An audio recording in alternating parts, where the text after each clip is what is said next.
começando por aqui, é uma alegria, um prazer ter a sua companhia.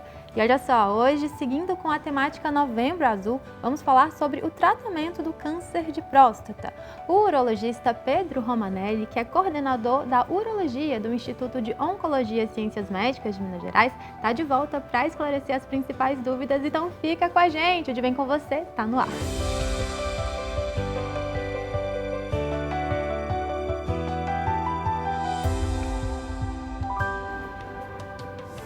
Na última edição do De Bem Com Você, falamos sobre o câncer de próstata, né? Discutimos os fatores de risco, sinais de alerta, importância do diagnóstico precoce, dicas de prevenção e cuidados com a saúde do homem. Enfim, foi um programa completo que já está disponível no YouTube da TV Horizonte, no canal TVH. Depois vai lá e assiste que vai valer a pena.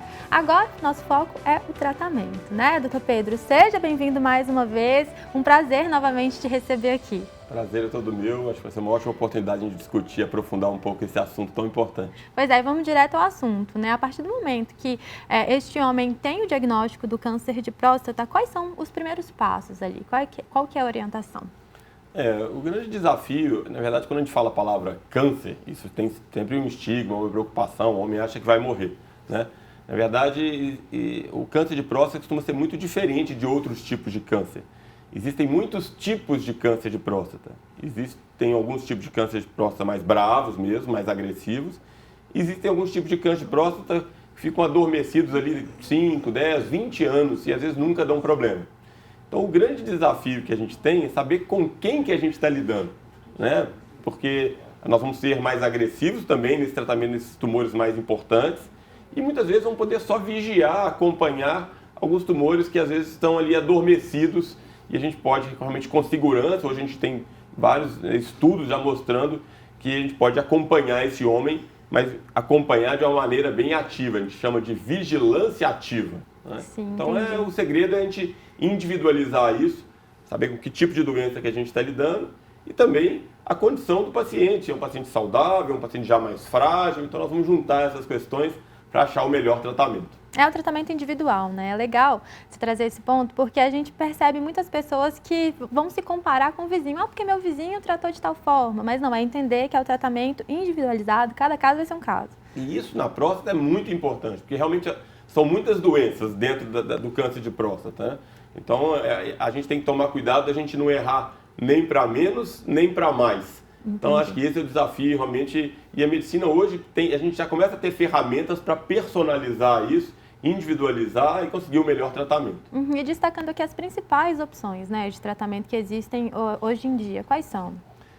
Felizmente hoje a gente consegue descobrir a maioria dos cânceres de próstata numa fase inicial, onde a doença é localizada.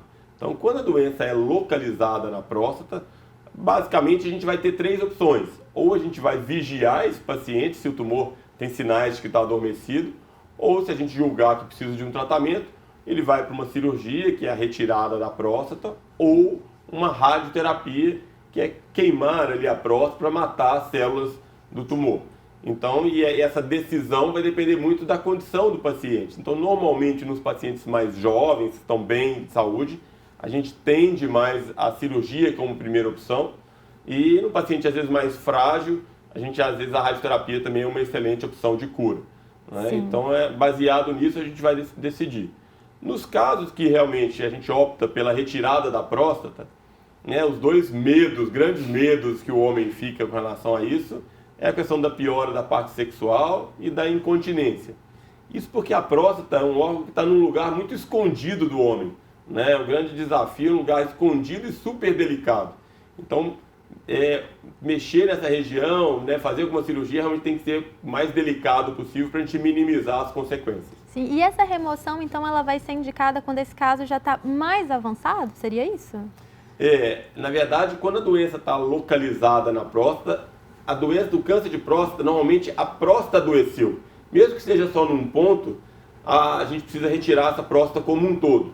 E é muito diferente de outros tipos de cirurgia, quando o homem tem só o crescimento benigno da próstata, que ele tem dificuldade para urinar, enfim, aí faz só uma raspagem da próstata para facilitar essa urina sair. Isso aí é o tratamento do crescimento benigno da próstata. No câncer de próstata, que o homem não sente nada e fez o preventivo dele descobriu a doença numa fase inicial, mesmo que tenha descoberto na fase inicial, a gente tem que tirar essa próstata como um todo, né? E o desafio vai a gente tentar minimizar os problemas da retirada da próstata. Porque, na verdade, a próstata, a finalidade, a função da próstata é reprodutora. A próstata produz o esperma.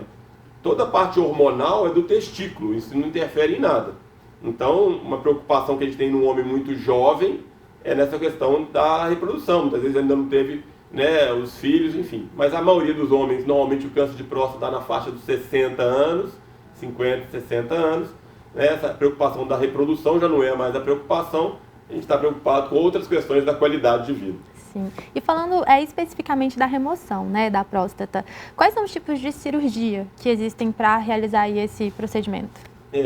Felizmente houve uma revolução no tratamento do câncer de próstata, tanto nessa fase inicial, quanto mesmo nas fases avançadas, surgiram muitas armas novas que a gente consegue controlar o problema, mas nessa fase inicial, para a gente ser mais delicado e conseguir permitir que o homem, né, restabeleça a parte urinária, a parte sexual, a gente vem ganhando ferramentas de ser menos invasivo. Então isso veio a cirurgia por vídeo, né, a cirurgia por vídeo laparoscopia, e a cirurgia robótica também veio com uma ferramenta muito forte para isso, tem nos ajudado a curar mais os homens e de uma maneira menos agressiva. É legal você falar da cirurgia robótica, doutor Pedro, porque a gente vê, né, que traz avanços na medicina. E eu tenho uma curiosidade, né? As pessoas têm aceitado bem aí a cirurgia robótica? Como que tá?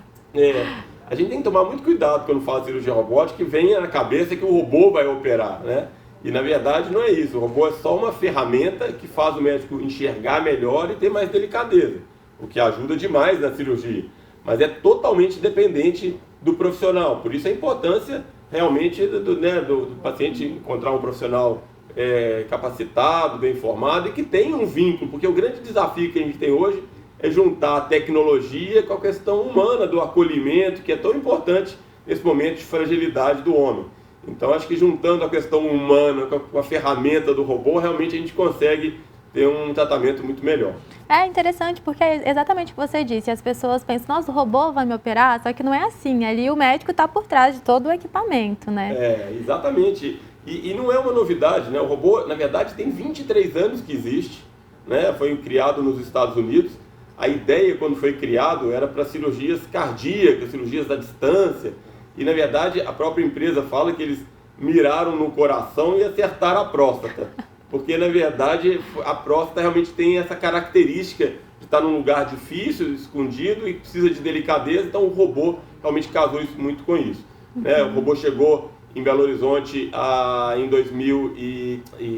chegou no Brasil em 2008, há 15 anos atrás, e chegou em Belo Horizonte graças à Faculdade de Ciências Médicas, numa iniciativa pioneira. Eles conseguiram realmente juntar essa questão educacional, do ensino, e viabilizaram o robô pela primeira vez chegar em Minas Gerais. Ah, que interessante essa informação. Agora, a cirurgia robótica no tratamento do câncer de próstata, né? Quais seriam ali as principais vantagens? E queria entender também se teria alguma desvantagem. A grande vantagem realmente é trazer como a gente enxerga melhor essa região, a anatomia, e a gente consegue ter mais delicadeza no movimento. Então o robô, por exemplo, filtra o tremor do cirurgião. Então a gente consegue, com muita delicadeza, enxergando uma imagem muito aumentada e em 3 dimensões, que foi uma coisa que a gente tinha perdido na laparoscopia. A gente tinha perdido um pouco dessa noção de profundidade na cirurgia que a gente olha pela televisão. E o robô devolveu essa visão tridimensional, realmente permitindo que a gente tenha essa maior delicadeza. E isso faz com que a gente diminua o trauma nessa região e diminua as complicações principais desses medos do homem, que é a questão de ficar com a urina solta, né, depois da cirurgia, e também de piorar a parte sexual. Mas é importante explicar para os homens que logo depois da cirurgia é normal um período de paciência, onde piora um pouco isso, e hoje a gente tem recursos para realmente melhorar, reabilitar esse homem e ele voltar a ter uma vida plena. Ah, interessante. E aí uma curiosidade aqui, a cirurgia robótica é mais rápida, o tempo de cirurgia ou não?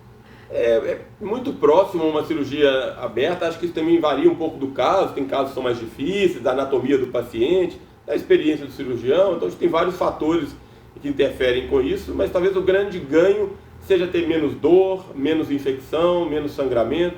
Realmente a gente consegue ser mais preciso e isso impacta. Mas é muito importante, mais uma vez, essa capacitação, e aí mais uma vez, acho que a Faculdade de Ciências Médicas tem hoje um papel muito grande. A cirurgia robótica começa a ser ensinada na graduação, então os estudantes de medicina, durante a faculdade, já começam a ter contato com essa nova tecnologia, justamente porque a gente entende que isso veio para ficar e hoje já é utilizado em várias especialidades para vários tipos de cirurgia. Ah, interessante. Aqui no programa a gente sempre traz assim um pouquinho da cirurgia robótica e eu percebo assim que é algo grandioso mesmo, veio para somar, né? Agora, gente, vamos assistir o depoimento do Péricles de Souza, que compartilhou um pouquinho da experiência dele com câncer de próstata. Vamos ver. E aí, pessoal, de bem comigo, de bem com você. Superei o câncer de próstata, sabe? Fazia o exame regularmente até que um exame de ultrassom detectou uma sombra muito grande, a próstata estaria enorme. Fiquei desesperado, naturalmente, né? Aí a gente acompanhou, fez todos os exames, não estava assim tão grande, não tinha nada de errado, eu não tinha nenhum sintoma, a coisa funcionando normal. Mas uma dessas curiosidades, o médico falou, você não topa fazer uma biópsia para ver se está tudo ok? Já que está tudo ok mesmo, vamos fazer. Aí fiz a biópsia e a biópsia deu Gleason 7, é um câncer que estaria 3 mais 4, é uma terminologia deles lá, daria 7, estaria no estado intermediário. Aí eu, conversando com o médico, né, ele falou, olha, você tem essa e essa opção, você pode escolher qual que você acha melhor. Eu falei, doutor, o que o senhor faria se fosse o senhor? Eu falei, na sua idade, estava com 56 anos, você já tem filhos, você já tem não sei o que mais, eu tiraria. Eu falei, então, arranca esse troço fora, resolve esse trem aí que eu quero ficar de bem com a vida, meu filho. Aí pronto, retirou, né, teve uma sequelazinha ou outra, que é normal, né, e a gente ia acompanhando, fiz tudo certinho, todo o tratamento, e graças a Deus estou livre. E o conselho que eu tenho hoje é para todo mundo fazer exame, que a doença costuma ser até silenciosa, sabe? E é muito perigoso realmente, né? A gente tem que, qualquer preconceito, ficar livre disso, que isso é a maior besteira que tem, só atrapalha a sua vida. Vamos em frente, de bem comigo, de bem com você.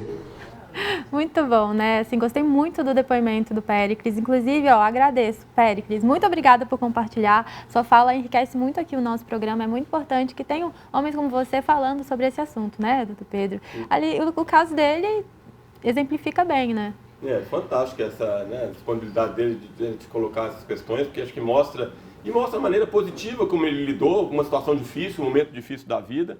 Que ele frisou bem que é uma doença silenciosa, não tinha nada, então provavelmente fazia o exame preventivo dele, tinha os cuidados dele com a saúde, descobriu de uma maneira inicial e felizmente conseguiu ter um tratamento de sucesso, né? E restabelecer a vida de uma maneira completa, né? Você vê? Então isso realmente acho que é um grande exemplo para nós todos, né? Da importância do cuidado preventivo, do diagnóstico precoce, um homem jovem, né, e certamente com muitas preocupações de qual o impacto seria de uma cirurgia dessa, mas felizmente aí com o sucesso do tratamento, né? Então acho que realmente é um grande exemplo para a gente e reforça realmente esse cuidado e como a medicina melhorou, né? Como que a gente consegue hoje, fazendo esse diagnóstico inicial, restabelecer a vida muito bem. Pois é, porque muitos homens têm medo mesmo ali dos efeitos colaterais, né, da cirurgia, digamos assim, de remoção da próstata.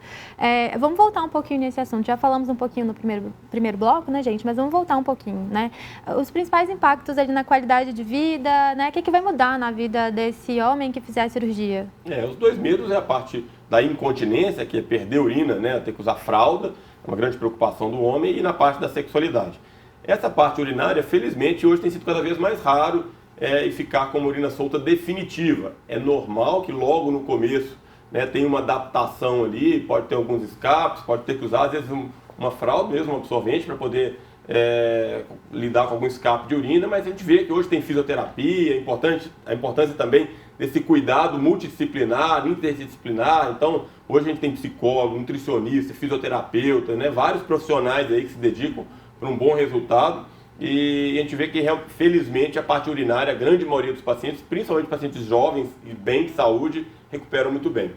A questão da sexualidade é outro tabu muito grande, uma preocupação muito importante dos homens, né, que os homens ficam com relação a isso, mas também felizmente melhorou muito. Hoje o que eu falo é que se tiver vontade, se tiver uma cabeça boa, tiver uma parceria boa, uma companheira, né, vai voltar a ter uma vida sexual boa, né? Mas vai ter um processo aí.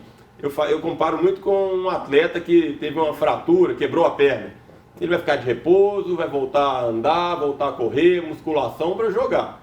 Então a mesma coisa vale para a sexualidade do homem, ele vai ter que ter um processo ali, né, onde ele tem algumas medicações para ele poder ir recuperando com a mentalidade de que ele está numa fase de reabilitação, mas realmente se ele tiver essa cabeça boa e essa parceria, a chance dele restabelecer uma vida sexual saudável é muito grande. Ah, perfeito. E aí nesse período de recuperação, né, doutor Pedro, você tem alguma dica, alguma orientação também para a pessoa que está passando ali com esse pós-cirúrgico?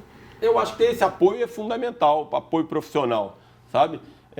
E não ter medo de falar as coisas, né? Às vezes o homem vai tentando esconder e acaba isso sendo pior. Muitas vezes, nessa parte da sexualidade, por exemplo, o que acontece na maioria das vezes a mulher ela não queixa pela falta do desempenho do homem, ela queixa que o homem, com medo de chegar próximo, isso rolar algum carinho, isso gerar alguma relação, o homem se afasta. Então ele não quer nem chegar próximo, não quer abraçar, não quer estar perto, e aí a mulher queixa dessa falta dessa parceria que elas já tinham durante a vida. Então eu acho que é entender que a mulher ali vai estar com uma parceira nessa recuperação, entender que a sexualidade é muito maior do que simplesmente a questão da penetração, do pênis, enfim, entender isso como um todo, que na verdade é uma sabedoria para o homem, né? O homem de um modo geral sexualiza isso de uma maneira muito genitalizada, assim, e entender a sexualidade como um todo, da importância do carinho e do companheirismo ali, isso vai ser fundamental até para estabelecer a questão sexual propriamente dita, né? E aí é um conjunto, né? Se tudo anda bem, se tá tudo bem, igual você falou, a mente, né, sã, vai dar tudo certinho, né? E a gente esse vê acompanhamento... que muitas vezes, quando o casal supera esse desafio, acaba fortalecendo todo mundo, sabe? E sai uma família mais forte, né? Sim. Acho que o Pérez mostrou bem ali de como lidar com uma situação difícil, mas enfrentar isso de uma maneira, né, de frente e que no final realmente as coisas ficam melhores. E a importância de ser uma pessoa saudável antes, porque às vezes a pessoa pensa, poxa, eu fiz tudo certo, eu cuidava da minha saúde, eu não fumava, eu não exagerava com nada e tive um câncer de próstata. Mas na verdade é por ele ter uma saúde tão boa que ele vai recuperar isso bem, vai passar por isso bem, né? Então, na verdade, só reforça a importância desse cuidado da saúde como um todo. Tem que ter essa prevenção, né? Agora, pensando no tratamento, né, focando aqui de novo, o SUS, ele está preparado para receber esse paciente? É possível fazer o tratamento pelo SUS? Como que funciona? Sim, essa parte da oncologia hoje talvez seja um dos pontos onde a coisa funciona melhor no SUS.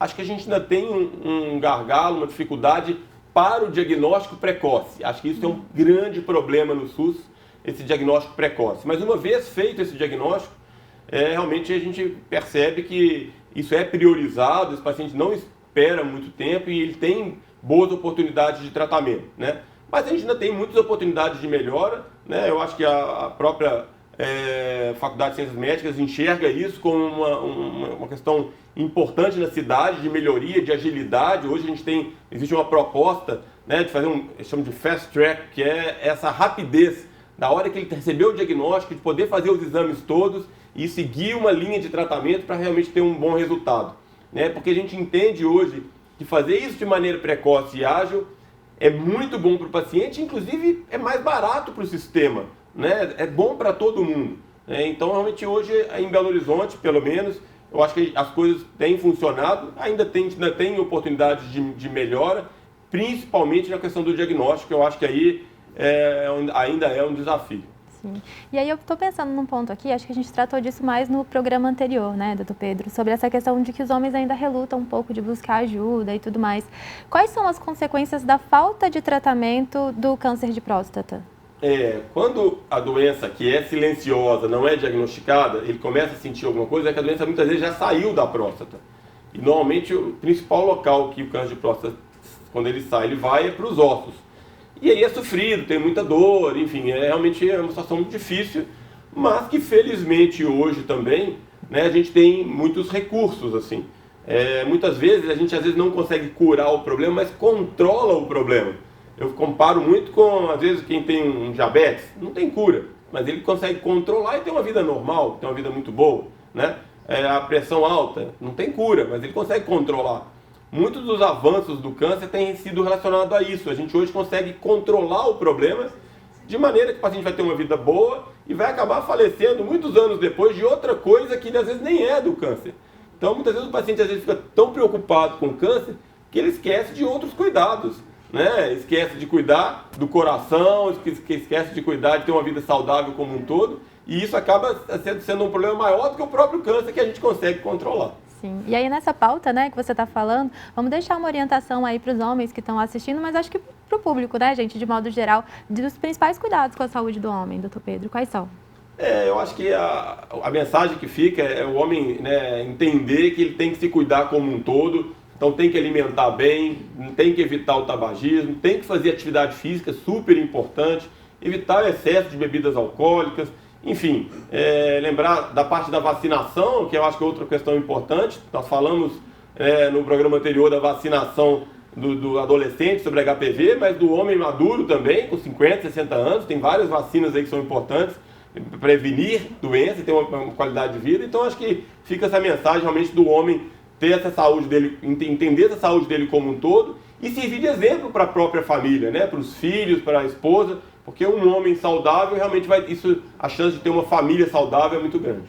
E aproveitar também esse espaço aqui, doutor Pedro, para a gente poder falar sobre essa questão do estigma e tabu em relação ao cuidado com a saúde do homem, né? A gente tem que começar a quebrar isso, a informação está aí para a gente poder aprender. Os homens precisam falar mais sobre isso também, né? Sim, acho que o homem tem que realmente passar a se cuidar mais. A gente sempre dependeu da mulher para isso, e as mulheres, de uma maneira muito legal, sempre cuidaram. A mulher tem muito essa questão do cuidar da família, do homem, e acho que o grande, talvez a gente possa crescer mais se os dois estiverem cuidando ali do núcleo familiar, né? A mulher que sempre fez isso de uma maneira muito bem, e o homem agora também aprendendo a se cuidar e a cuidar desse núcleo familiar. Trabalho em equipe, né? Trabalho em equipe, é isso aí. Perfeito, muito obrigada. Assim, acho que a gente fecha aqui com chave de ouro mesmo essas duas conversas, né, no Novembro Azul. Um papo enriquecedor, muito obrigada. Eu que agradeço, um grande abraço. É isso, né? E fica a reflexão. Já passou da hora de deixar o preconceito e os estigmas de lado. O autocuidado, gente, é um ato de coragem e responsabilidade com você e com quem está do seu lado. Buscar ajuda médica, fazer exames preventivos, cuidar da saúde mental, da saúde física, isso não é fraqueza, não. É sabedoria. É preciso quebrar esses tabus, certo? E é isso, chegamos ao fim de mais um De Bem Com Você. Você pode rever esse programa aqui e os outros lá no YouTube da TV Horizonte, no canal TVH. Nosso Instagram está cheio de conteúdo exclusivo para você acessar, comentar, compartilhar. Então segue nosso perfil no @canal TVH.